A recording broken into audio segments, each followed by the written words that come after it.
I have been every voice. You are the chosen one! This is where the fun begins. Inside your head. Hello my dear friends and welcome back to another video. Today we're going to be focusing on Star Wars Ahsoka, the spin-off series where Rosario Dawson is going to be reprising her role as the Togruta ex-Jedi. She first came into live action in The Mandalorian Season 2 Chapter 13, and now she's getting her own spin-off series. So here are the big questions that the show needs to answer. The first one is, will Dave Filoni stay true to his word on the Rebels Epilogue? When we saw Ahsoka alone on Corvus in Chapter 13, a big question on the lips of many fans is, where was Sabine Wren? Dave Filoni came out with the amazing admission that he thinks it's a possibility that Chapter 13 of Mando takes place before the Epilogue of Rebels. This means that now that she's found out where Thrawn is, she's going to find Sabine on Lothal like we saw in the Rebels finale, and the show will pick up from there. Here's the catch. Dave Filoni made it clear that he hasn't decided yet if this is concrete, as his creative vision might change in the writing process. This is what he had to say on the matter nonetheless. That's not necessarily chronological. Filoni said when asked about the scene's relation to The Mandalorian, I think the thing that people will most not understand is they want to go in a linear fashion, but as I learnt as a kid, nothing in Star Wars really works in a linear fashion. You do episodes 4, 5 and 6 and then 1, 2 and 3. So in the vein of that history, when you look at the epilogue of Rebels, you don't really know how much time has passed, so it's possible that the story I'm telling in The Mandalorian actually takes place prior to that. Possible, I'm saying it's possible. Filoni is careful not to commit too hard to anything, but the idea opens up several possibilities. For starters, if Chapter 13 of Mando takes place before Rebels Epilogue, Sabine Wren is still on Lothal during the events of Mando. In theory, this could lead Din Djarin to the main Rebels planet at some point down the line. So the next question we need answered is, where are Thrawn and Ezra? With Mena Massoud rumoured to be playing Ezra Bridger, and with the admission from Ahsoka that she is still looking for Thrawn, we can assume that the whole plot for the Ahsoka series is going to be her quest to rescue her Jedi friend Ezra. While some fans believe that Ezra may have turned to the dark side, or something more sinister has happened to him, we'll just have to find out when the show drops. If of course Chapter 13 of The Mandalorian takes place before the Rebels Epilogue, then the search for Ezra may have just begun. At number 3 we have, where is Ahsoka during the sequels if she is still alive during episode 9?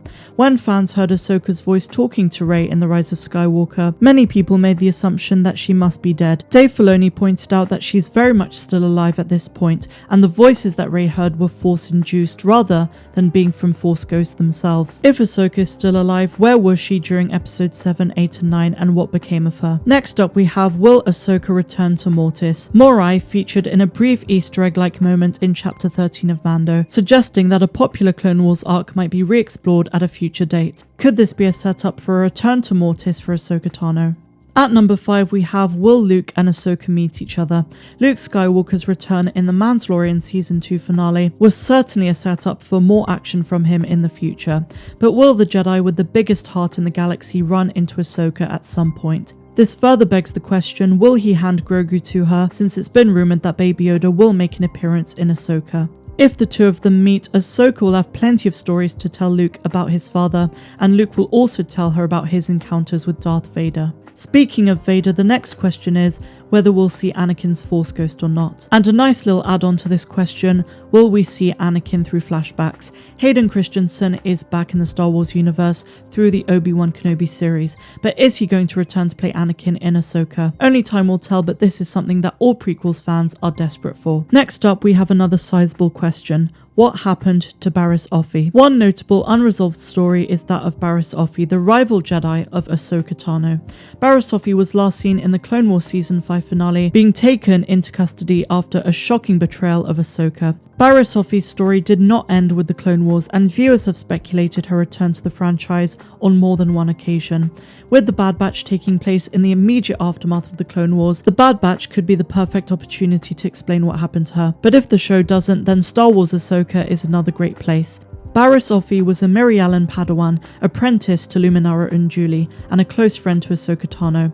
As the Padawan of Anakin Skywalker, Ahsoka casually ignored many of the Jedi Order's principles, and often disobeyed orders from Jedi she served under. This ultimately made her a better Force user and a better person than she would have been otherwise.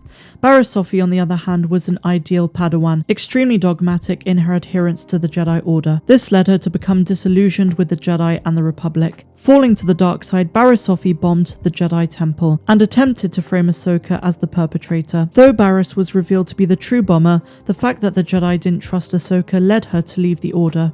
Barriss Offee is last seen being taken away by Jedi Temple guards, presumably to a Republic prison. As stated by Dave Filoni himself, Barriss was originally going to die in the Season 5 finale by detonating her own cell and taking her own life, but he changed his mind, deciding that he had further plans for her character. As shown in the trailer for The Bad Batch, the 5 members of Clone Force 99 appeared to defect from the fledgling Galactic Empire. Barriss Offee may end up becoming an ally to Vader and Sidious, and a lethal opponent for the clone heroes. Barriss Offee's fall to the dark side is notably similar to those of several Imperial Inquisitors, and many viewers believe that she'd become one by the age of the Empire.